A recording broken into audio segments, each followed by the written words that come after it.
Okay. I do have your test to give back to you. I'll give this back to you last. Okay. That way, if you don't have questions or whatever, you can just take it with you and go. If you do, you can hang around. Okay. Yes, so today is kind of busy, especially for Friday. We are going to look at the conceptual parts, okay, of 5.2 and 5.3. Okay. Just in order to get us to the part where we want to spend more time, which is actually doing the thing we're talking about. Okay. So our textbook kind of drags it out. It says, hey, you can do this, you can do this, you can do this, but it doesn't talk about it really how to do it until later, okay, until we get through this. So we're gonna kind of comparatively zip through some ideas, okay, and then we'll focus next week on doing the thing. Okay. So this section is called the definite integral. And again, we really don't talk about how to do these things until later, but get the idea of a definite integral here. Okay, so last time, where we left off, we talked about we could estimate the area under a curve by using a bunch of rectangles. And that if we took the limit as the number of rectangles we used approaches infinity, we could actually get the exact area under the curve. So that's what all of this jargon is talking about. Okay, so we've got the sum from 1 to however many rectangles we're using. Okay. And then this thing, okay, is just where we're finding the height of each rectangle and multiplying it by the width of each rectangle. Okay. This particular one, the x star, is where we're just picking whatever x value out of each little interval. It's not necessarily one of the endpoints. You can do the same thing using the right endpoint or the left endpoint. Okay. So if we take the limit of that thing, we can actually get the area underneath the curve between two x values. Okay. And we also saw we could do the same thing to figure out the distance traveled, or if we're given the velocity at different time intervals. Okay. And several other applications apply there. Okay. So this thing, this limit, we're about to write it a different way. Okay. So all of that's the jargon from last time about our rectangles we're using. Okay. That limit, we can write like this. Okay. So different notation, instead of having to write the limit of an infinite sum, or well, the limit of a sum, because the limit is n approaches infinity of a sum. Okay. We can write it with this notation, and we call this thing the definite integral, okay, from a to b of f of x, okay, that function that's inside there. Okay. If this thing exists, if this limit exists, okay, we say that that function is integrable on the interval a to b. Okay. The little squiggle at the beginning, okay, it's called the integral symbol. Mine, when I handwrite them, they're pretty bad. Okay, they kind of look like that. The idea is that it's a stretched out s, okay, because we're taking the limit of all these sums of all these rectangles. Okay, so we get that from Leibniz. We got some more vocabulary that goes along with this. Okay. The thing that's inside, so you can kind of think of the squiggle with the a and b is one end, and then the dx is the other end. Whatever's in between those two we call the integrand. Okay. The numbers a and b we call the limits of integration. That's telling us where we're starting, where we're stopping. So the number on the bottom, okay, is our starting point. We'll call that the lower limit of integration. The number on the top is our ending point. We'll call that the upper limit of integration. Okay.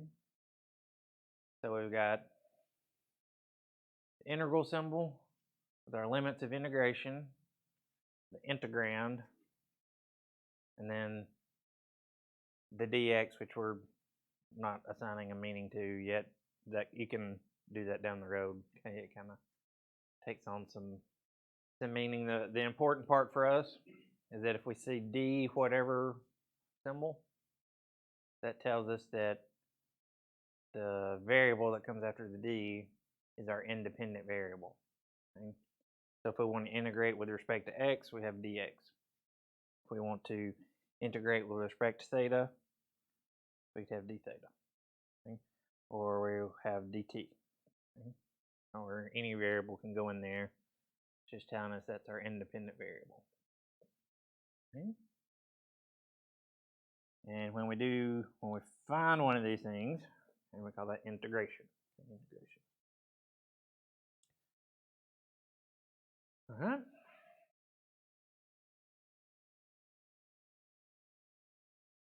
Hanging in there? Got the vocabulary? That's really all this is about right now, is vocabulary. And realizing this is just another way of writing down that limit of all those rectangles that we're using.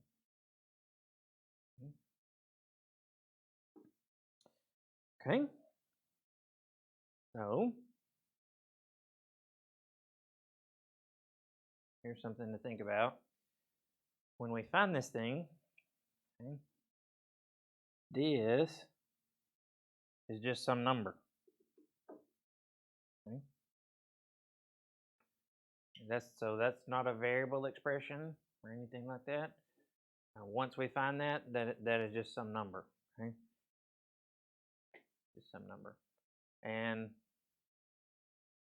if we switch variables, that doesn't matter. Okay. F of x dx, f of t dt, f of r dr. It doesn't matter what variable we use. And if we go back to that limit definition, and we're taking the limit of sums of this thing, okay, where we're taking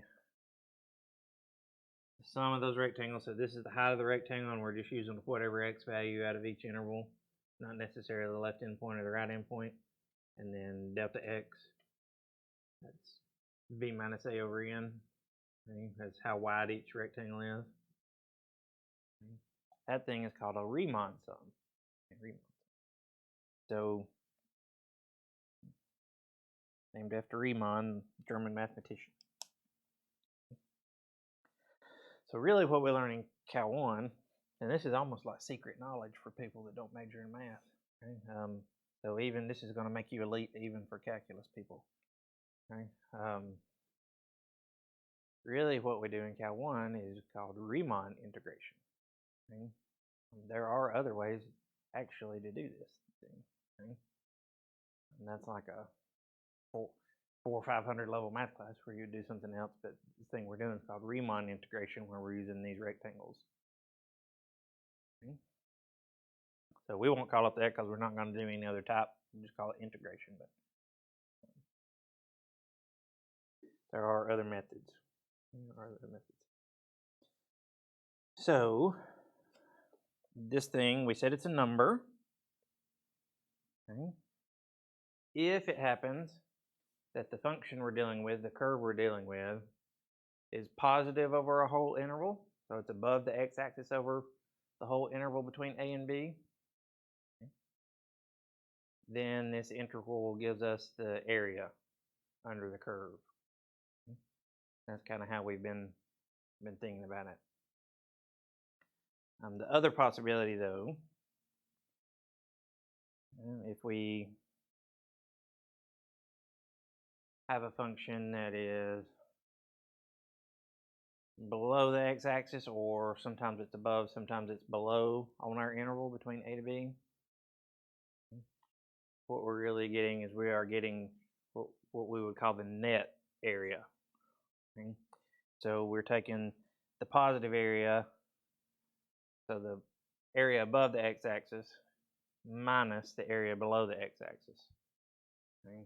So that's important to remember down the road, okay, that we're getting the net area. Okay? So the area of under the curve above the x-axis minus the area below the x-axis is what this interval actually gives us. Okay?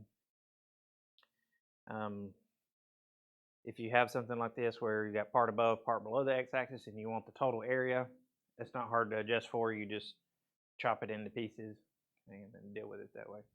So not a big deal, but just know that that's what we're getting out of this thing. Okay, so there, it says the same thing. Okay. So if A1 is the area of the blue pieces, A2 is the area of the tan, the book calls it gold, piece down there below the x-axis, then that's what we're getting out of our interval from A to B. Okay. So here's a theorem. Okay.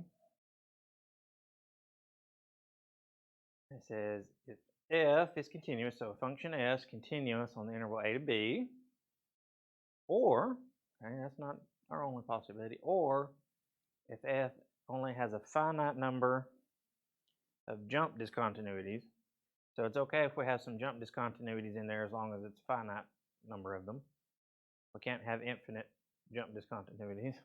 Okay. Then f's integrable. So that means we can actually get the number when we try to find the definite interval.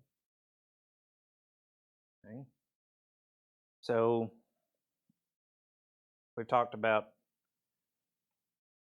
continuous functions, and then we said some continuous functions are differentiable. Okay. Here now we're saying if a function is continuous, it's integrable, or if f only has a finite number of jump discontinuities, then it's integrable. Okay. All right, that last sentence we're not, just a little bit more into the theory, we're not so worried about it. Okay. Our notation, okay, you can kind of break it down this way. Okay, so this piece, okay, the limit as n approaches infinity, sigma of 1 to n. Okay. That part's kind of represented by our integration symbol. Okay. The sampling values, we don't really care where they're coming from, so we just call them x. Okay. And then the delta x we replace with the dx. So we get translated over. That's probably not that big a deal to you because we're not super attached to this notation at this point. We didn't spend like 3 weeks finding integrals this way, so not that big a deal, but it does tie back to all that. Okay. All right. That's the definite interval. Okay. This part, we're going to look at evaluating intervals, but the method we're going to look at, just really quick, we're just looking at one example, is not the way we're going to be doing them. Okay. This is the more technical way of doing them. So this is actually using the Riemann sum limit definition. Okay. To do that, I'm just showing you it's possible. Okay. We're not going to do them this way, so don't panic. Okay. But to do these, we have to evaluate these sums. Okay. So there are different properties and different rules we can use to evaluate sums. Don't worry about knowing any of these in this class. Okay. we'll save that for later. Okay. Just want you to know that they are possible to work with, and then they have their own properties. Like if you have a constant factor inside of a sum, you can pull that out in front of the sum, and have a sum of sums, you can split it into a sum of sums. Okay. If you have a difference of sums, you can, or sum of a difference, you can split it into a difference of sums. Okay. So just know all that's possible, and really just be glad we're not doing these this way. Okay. Because here, let's look at one. So this one, we're never going to do one this way. Okay. Don't freak out. Okay. And in this class. Okay. But this one wants us to evaluate the definite interval from 0 to 3. So we're working from 0 to 3 on the x-axis. We want the area underneath the curve that's made by the function x cubed minus 6x. That's what this one's saying. So if we were going to go about this way, we're not. If we were, okay, then we would need to split 0 to 3 up into subintervals. Okay. So we have to divide 3 by n. Okay. So then our limit definition of this sum would look like this. Okay. It's how f of the endpoint times how wide each interval is. Just doing the rectangle. We're not going to. Okay. Then, just so you get a picture, okay, of what all's involved in that. Okay. That we can rewrite like this. Okay. And we use those rules to work with the sum. So we get down where we can take the limit. Okay. And eventually we get down to something that we can take the limit of. Okay. So here, the limit of 1 over infinity, as 1 over n as n approaches infinity would be 0, so that goes away. We just have that times 1. That one goes away, so we just have that times 27, and we get a number. Okay. Get a number. So what that's telling us, again, we're going to have a much less technical way. Okay. We have a much more straightforward way of doing this that we'll see later. Okay. But what that's telling us is that the net area underneath this curve generated by that function between 0 and 3 is this picture. So the net area, the positive area, the area above the x-axis minus the area below the x-axis is negative 6.5, 6.75. What this tells us there. Okay.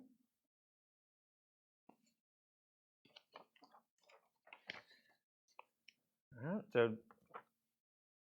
just be glad we're not doing all this stuff. Okay. That's the takeaway from that little section. Okay. All right, a few things we might want to write down. Okay. We got some properties of the definite interval. Okay. Some of these can be very, very helpful down the road. Okay. So here's our first one. All the words are saying is that we really don't care if we're thinking about the interval from A to B, or if we're thinking about the interval from B to A. We can do it backward. Okay. If we do it backward, we just change the sign, and that's all it changes. So that's what this one's saying. So take note of what's going on here. There, A is on top, B is on the bottom.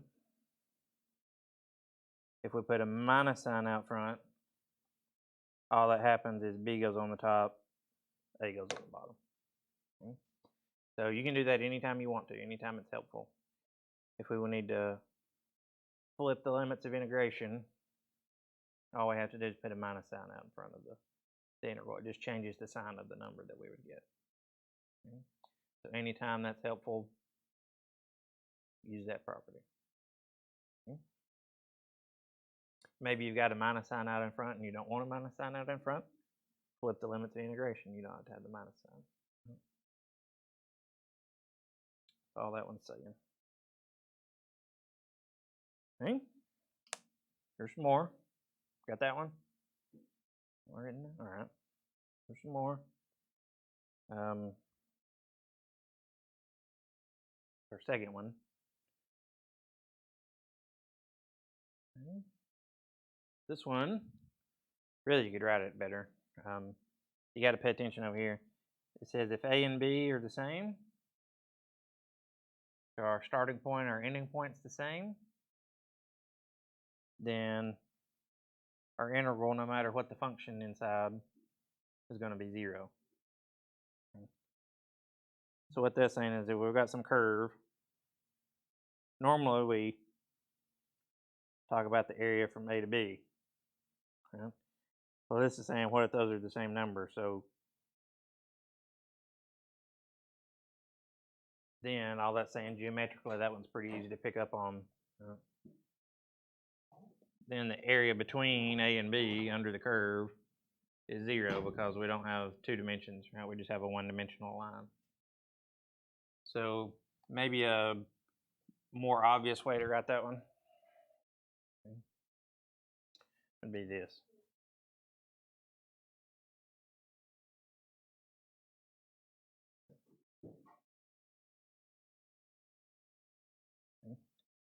That's saying if our limits of integration, or our lower limit and our upper limit is the same, anytime you get in that situation, you're going to get 0. Okay? Because there is no area geometrically. Put it that way. Okay? So even if you see an integral and you got some really nasty function in here and you're dreading having to figure out what this thing's going to be, okay? If these two are the same number, you don't have to do anything else. It's going to be 0. 0. That's the big takeaway on that one. Okay.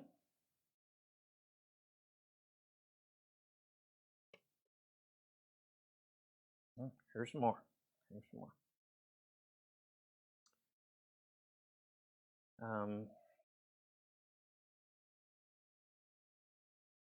If instead of having a variable function inside our integral, if we have a constant, okay, then the number we get is going to be that constant times the difference of the endpoint. Okay? So right endpoint minus left endpoint times the constant. Okay? Geometrically, you could think about that one pretty easily as well. If we have a constant function, that's going to be a horizontal line. Okay?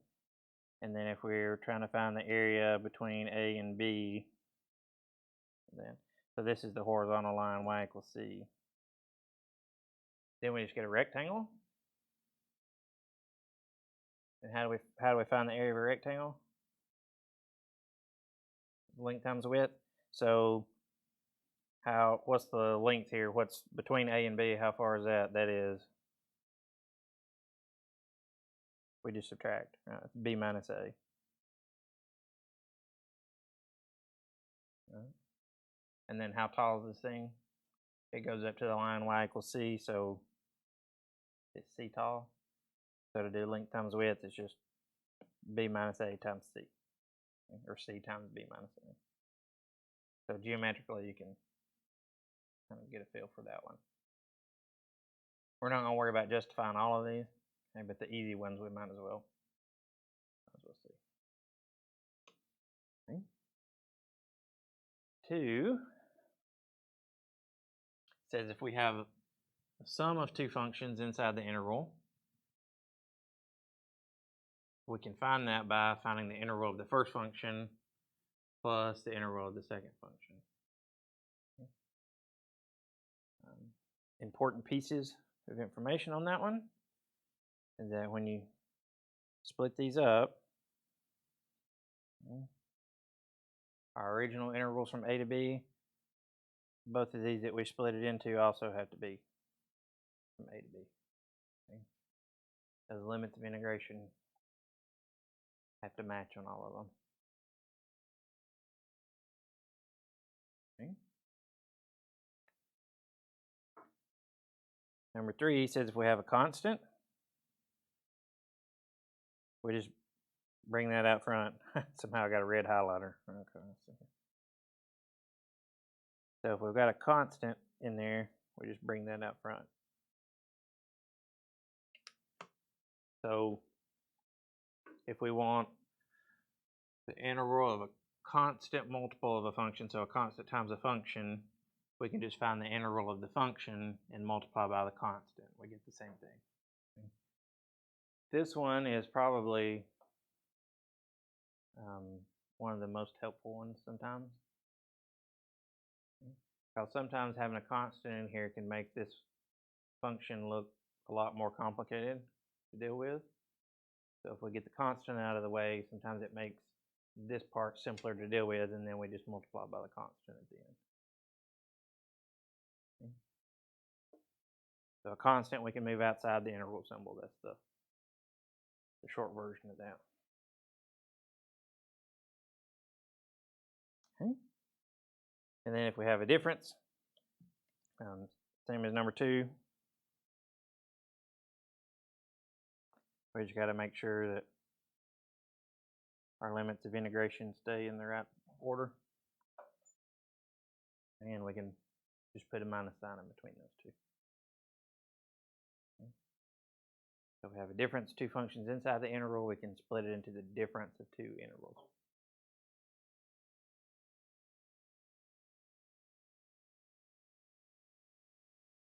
Okay.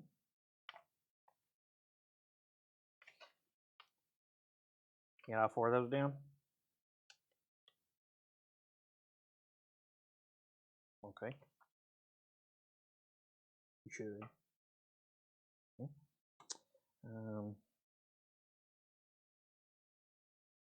There's one, is that the last one? Yeah, the last one here. All right. This one's a little bit different. And I'm going to give you another way of writing it down too. Okay. This one says, so pay attention to what's going on here. We've got the same function inside both of these. But the limits of integration on the first one are from A to C. The limits of integration on the second one are from C to B. Okay. So what this one's saying is that we can combine those two into one. Okay. More often than not, you use it the other way around. And I think maybe it's a little more intuitive if you write it like this. Okay, so I'm writing it the other way around, and I'm going to use A to C because it makes sense that B is in between those two. So if we have an integral, we can split it into 2 pieces at some other number. So I'm going to do that one from A to B, and then the second one from B to C.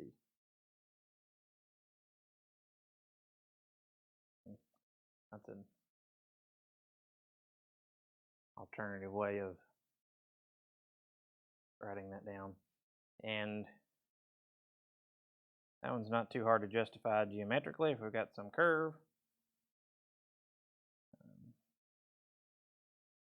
I'm using the order I've got the letters written in where I rewrote it in red there.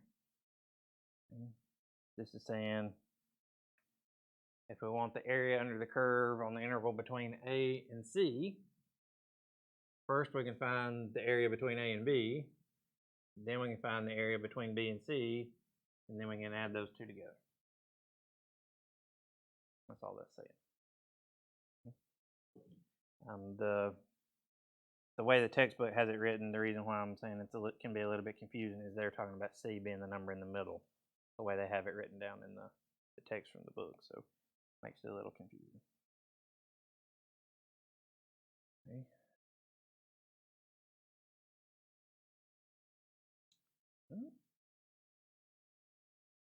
Got that one? We're going to be referring back to these, so. Okay. I know it's kind of stinks trying to pick up on what the properties are telling you to do when we're not doing any examples yet. Okay. We'll be there shortly. Okay. Because the reason why we're waiting is because we don't want to be having to doing these this way. Okay. And we're not quite ready to talk about the other method just yet. Okay. All right, so that's 5-2. Okay. The idea behind the definite integral, the concept at least, and then I get this ready to get where we want to be. We're going to get 2 copies of that up now.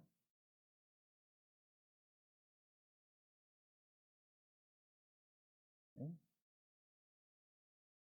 That's to talk about the fundamental theorem of calculus. Woo. I always get you get the fundamental theorem of something that should be important, right?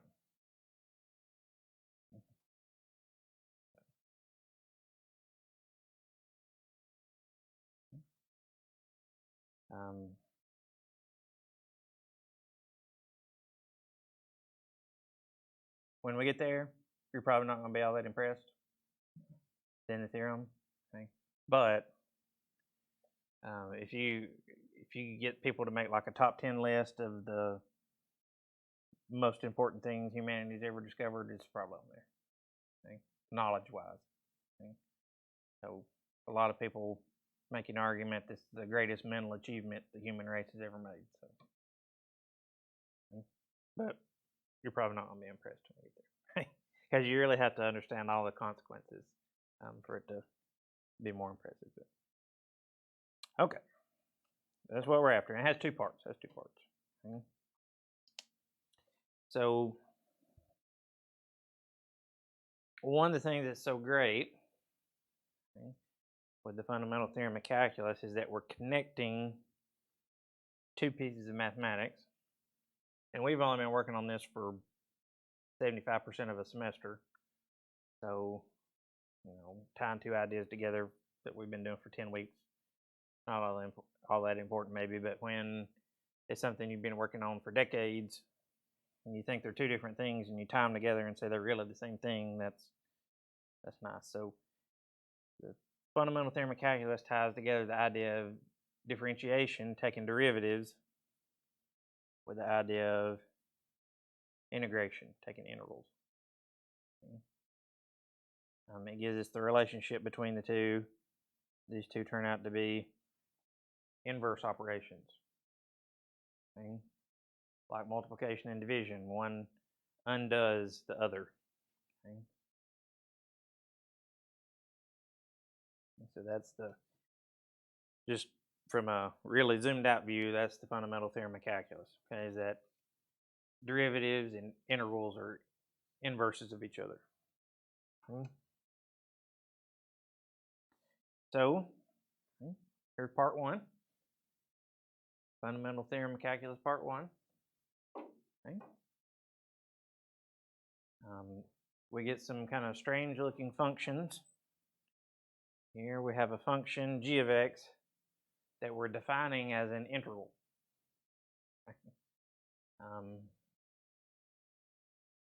The variable here is x, and if you look, that's in the spot of our upper limit of integration.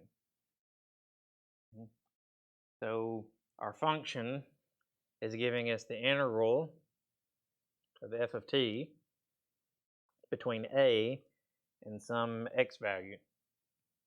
Okay. So if we plug in a different x value, we get a different integral value. Okay. So it is a function. And we're told that f's a continuous function on a to b, so that means the integral exists. We saw that.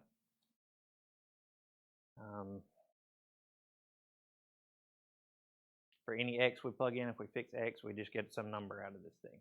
And so it is a function.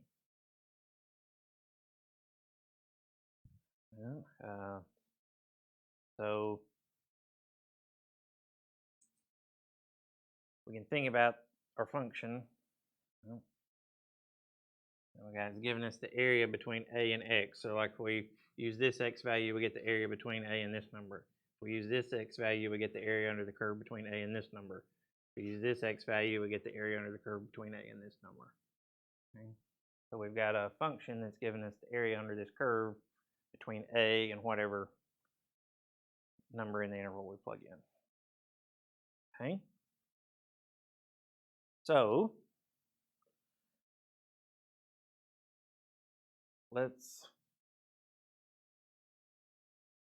think about that idea a little bit. Okay, we're just going to estimate on this one. Think about using the function like that.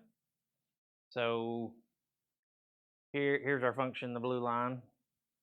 Well, our inside function, okay, the curve is given by f of t. And we want to evaluate our function g, that's the integral of that thing, okay, between 0 and x at a few values. Okay, so we can kind of get the idea of what's going on there. So this first thing says g of 0. So if we plug in g of 0, that's going to be the integral from 0 to 0 of f of t dt.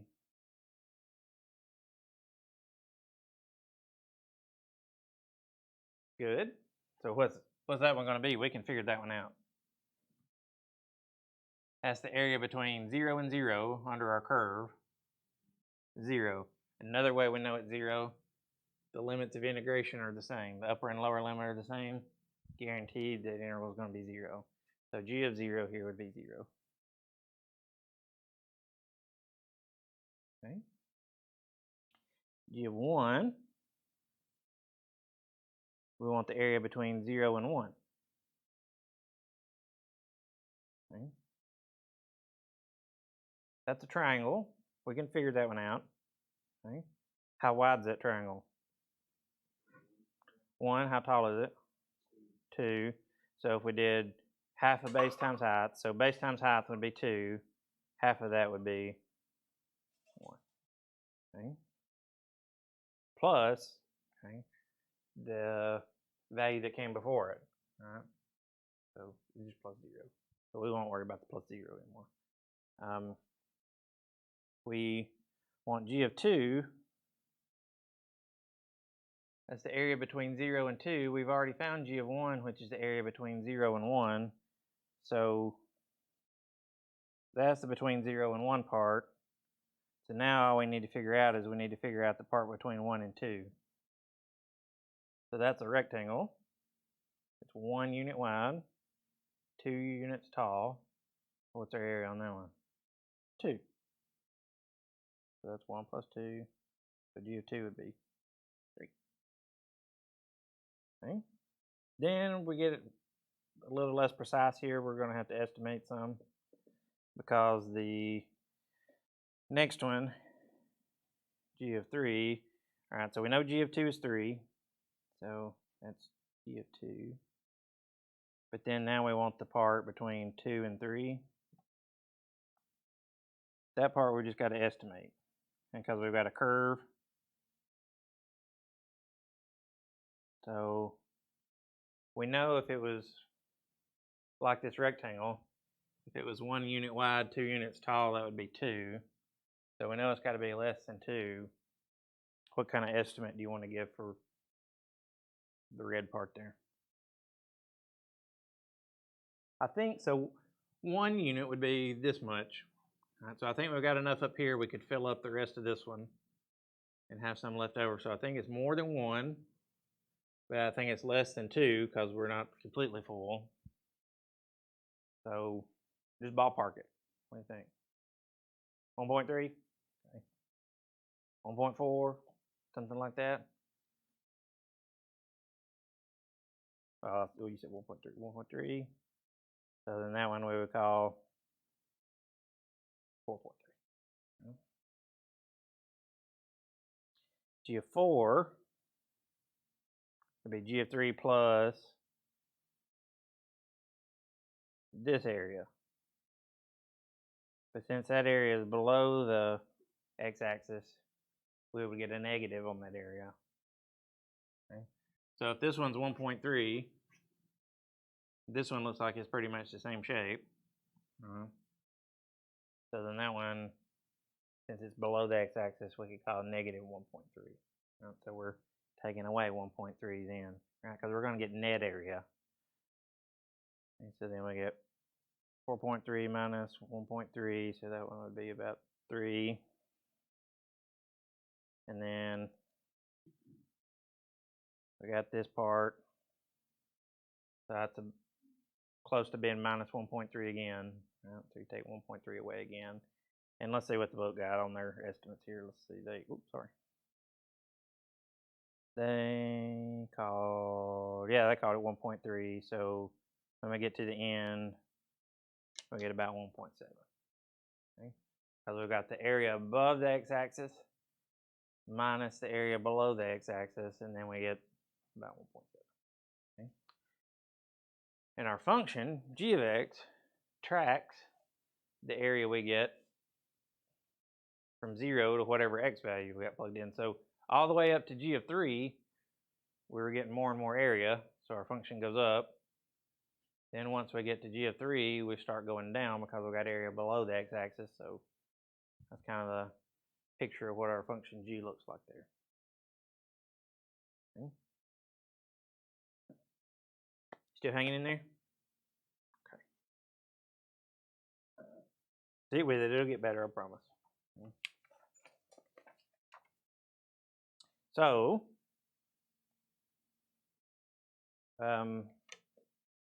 there's a little piece that's left out here. So in the textbook, there's a proof problem that we don't do in 125. But there's a proof problem that says this.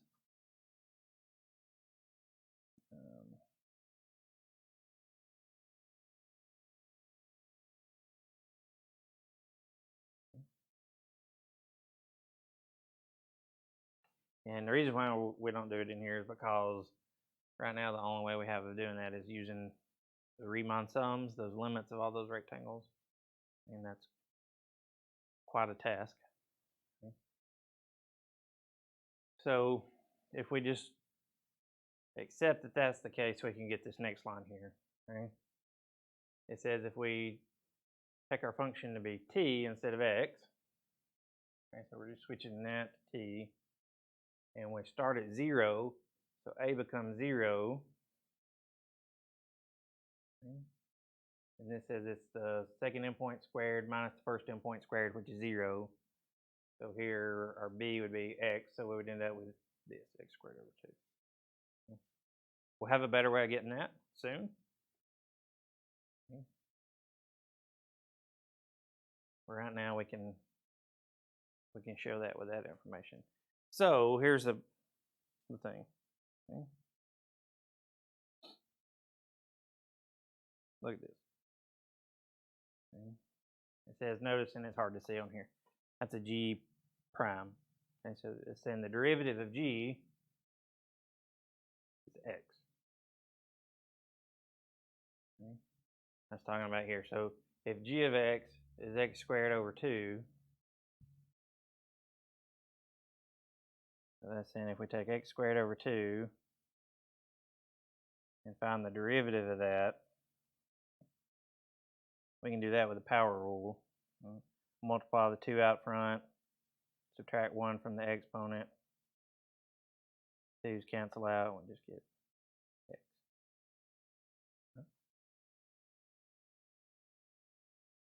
So that's what this is saying, that if we take the derivative of g, we get x. Or in other words, if we take the derivative of this weird function that's defined as an integral, we just get the inside function. We just get the f. Because we started with this, so we get t or x. Okay, so what that means, is that this thing, this x squared over 2, is what we're going to call an antiderivative of x. Because if we take the derivative of this, we get x. So when we go the other direction, we say we get from x to x squared over 2. We're going to call that the antiderivative. Okay, it's going in the reverse direction of taking a derivative. Okay. So that's the big deal. That's the big deal. And we can write that this way, which is the actual statement. Okay. So part 1 of the fundamental theorem of calculus. Okay, it says if we've got a function like this, then it's continuous on a to b and differentiable on the open interval a to b, and g prime of x equals f of x. Or in other words, if we use Leibniz notation, this way is maybe a little bit easier to understand. This says if we take the derivative of an integral, we get what was on the inside. Okay. Or in other words, if you take the derivative of an integral, they cancel each other out. Okay. Cancel each other out. So that's half of saying these two are inverses of each other. Right, we would need to show it in the other direction as well.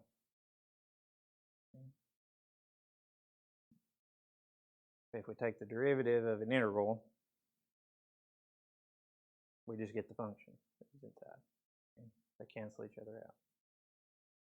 That's part 1 of the fundamental theorem of calculus.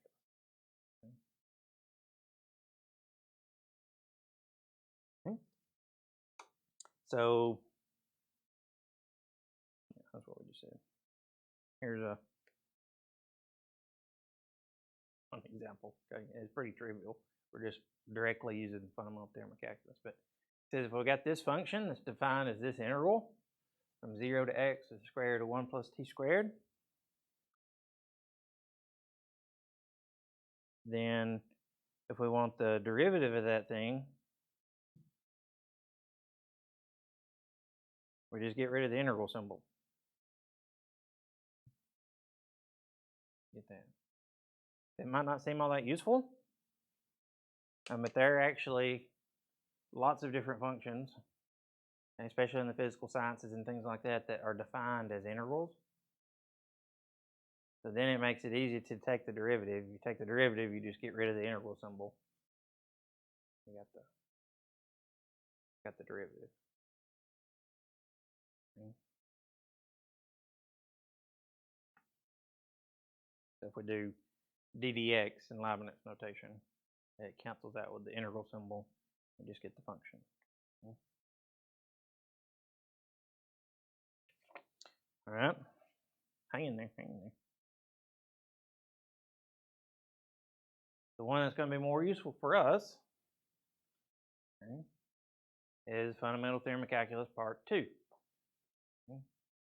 This is the form that is going to help us out. It's going to help us figure out a way to calculate these integrals without having to do all that infinite limit of sum type of thing.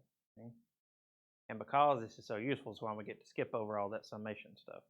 Okay, because this way is easier.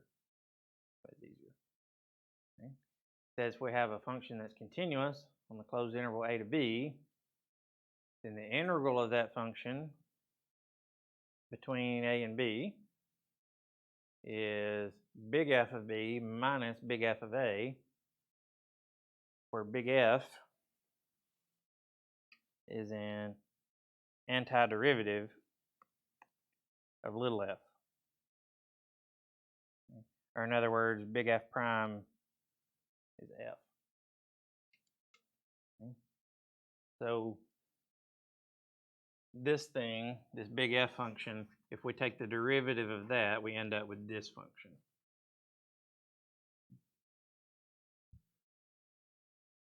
So all the challenge in evaluating one of these definite integrals turns into finding one of these antiderivatives. Because if we can find an antiderivative of the function inside of our integral, then it's easy to come up with the integral value, because all we have to do is evaluate our antiderivative at the right endpoint, evaluate our antiderivative at the left endpoint. We'll get a number on both of those. We subtract. That's it. That's all we have to do. Okay. So in what am I trying to say? In light of all of that infinite limit of sum of Riemann rectangles stuff, okay, it turns out that we don't have to do all that. All we have to do once we find an antiderivative is evaluate it at two numbers and subtract. So we're plugging into a function twice, subtracting once, and we don't have to do all that limit definition stuff. Okay. So that is awesome. Okay. You don't feel quite how awesome that is without having to struggle through all those limits of those sums, but trust me, okay, this is great. Great news. Okay, great news. Okay. So that's going to be our big task. Okay, our big task that we're going to talk about is ways to find antiderivatives of different functions. Okay. We're going to talk about antiderivatives of things like polynomials, how to get antiderivatives of polynomials, antiderivatives of the trig functions, antiderivatives of exponential and logarithm functions. Okay. The good news is all of that just works backward from what we did taking derivatives. Okay. So like the power rule, multiply by the exponent, subtract 1 from the exponent, we can just do that backward. We add 1 to the exponent and divide by the new exponent. And we get antiderivative. So we've already learned how to do a lot of what we're going to do. We just learned it in reverse. I say we learned it. We tried to learn it. Okay, tried to learn it. Okay. So unfortunately, if you had a really hard time with derivatives, then here they are again. We're just doing them backward now. Okay. So that's the good and bad news of this. Good and bad news of this. So if we put it all together, okay,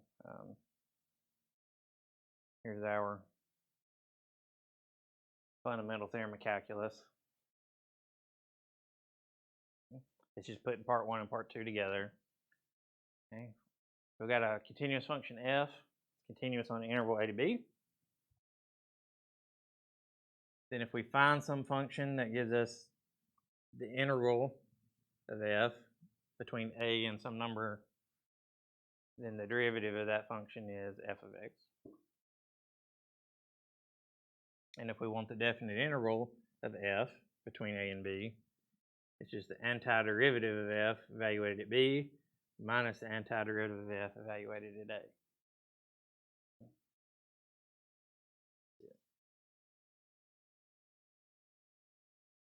And then you can stick them together. So d dx of the integral from a to x of this function is f of x. Okay. They undo each other. You take the derivative of an integral and it cancels out. Okay. It's just like turns out to be an operation just like this. Like we got square root of x, and we square it, get x. They're inverses of each other. Differentiation, integration, same thing. Same thing there. Okay.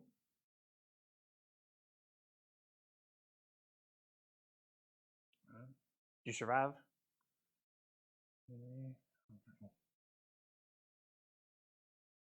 So that's our theory, and that's the concept.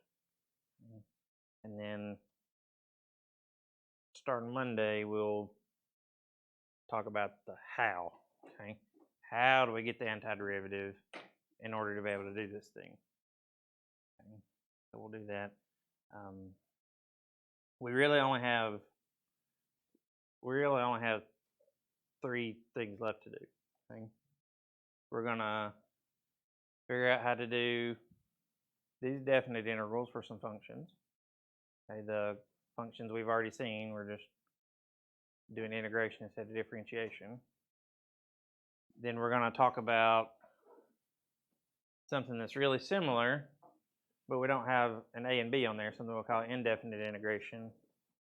And then we've got one other integration technique we're going to see called integration by substitution, and that's the end of Cal 1. Okay? So really 3 topics left. Okay, 3 topics left. So actually doing these definite intervals, then doing indefinite intervals, which are probably easier, okay? And then integration by substitution. That's it. Are we going to do differentiation? Nope. Here, that's kind of like chain rule, right? It's like yeah. Okay. All right. So I'll give you something to look forward to on Monday. Okay. All right. Oh no! Wait a minute. I got your test to give back to you. I forgot. Hang on. Let me stop this. And then you can go. I'll let you in.